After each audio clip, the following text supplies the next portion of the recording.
news. Today's news. CBS News on the Hour, presented by Indeed.com. I'm Deborah Rodriguez. The U.S. economy could be hit with billions of dollars in losses if United Auto Workers go on strike at midnight. Union President Shawn Fain says the Big Three have upped their initial wage offers but rejected other demands. CBS's Chris Van Cleve is in Detroit. The Auto Workers Union entered negotiations with Ford, General Motors, and Stellantis, seeking up to a 40% raise, a 32-hour work week, a return of pensions, and the reversing of concessions made during the Great Recession in 2008. The union planning targeted walkouts at a small number of plants if negotiations do fall apart today. It would be the first time the unions walked out at all three companies at the same time. New Englanders are bracing for a weakening Hurricane Lee to make possible landfall along the coast this weekend. Last night, they got a taste of what may be to come when a likely tornado touched down in Gloucester, Rhode Island. The sky got really dark, and the wind started to blow ferociously.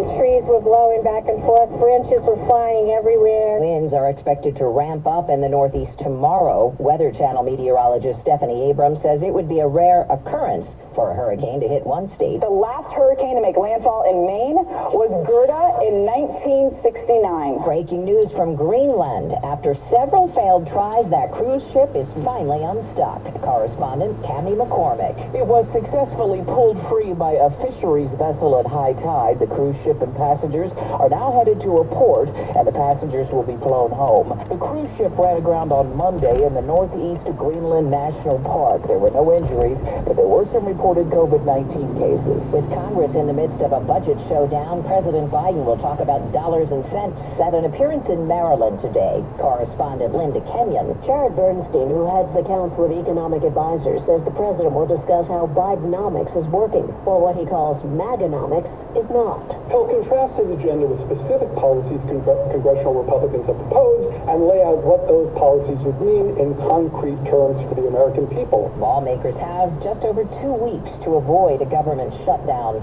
Retail sales were up more than expected in August. They rose 0.6% from July as higher gas prices boosted receipts at filling stations. Online sales flat. Set your stopwatch. 60 Minutes will become 90 minutes for 6 episodes this fall when CBS airs NFL doubleheaders. Executive producer says the decision predates the Hollywood strikes that have left networks scrambling for more content. This is CBS News. Well, that's today's news. Today's news. I didn't hear any good news, did you? I didn't think so. I guess it's all about perspective. The glass is half full. Well, as always, I'd like to thank you again for coming along with me on these dash cam news adventures. You know the drill. Peace, love, and all that hippie jazz. Bye-bye, everybody. It's 61 degrees.